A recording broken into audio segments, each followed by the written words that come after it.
Odamlar yurish-turishingizga qarab, qiyin davr bo'lmagan deydi. Bolalar bilan gaplashib, sen de qiynalmagansan deyishadi. Aka, qiyin davr bo'lgan bizda ham. Uyimiz yo'q bo'lib qolib, aka, uyimiz yo'q bo'lib, boshqa davlatlarda 30 kundan yashab yurgan paytda Dubayda villalarda qolib ketganmiz, aka, ishonasizmi? Eyfel minorasining ro'parasida kvartiralarda qolib ketganmiz, aka. Ko'chaga bolalar o'ynagani chiqardi. Men teng qurbonlar yoshligimda, aka. Veliklari bo'lardi haligi bolalarning. Samakatlari bo'lardi. Meni veligim, samakatim yo'qligidan, aka, uyatganimdan uyimda PlayStation'im o'ynab o'tira olardim. Esimda dadam uyga kirib, ro'zg'orga 1 so'm ham pul qolmabdi degan payt, aka, esimda kichkina bola bo'lsam ham faqat dollar qolgan ekan.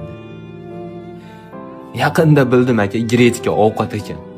Biz uni itimizga berardik.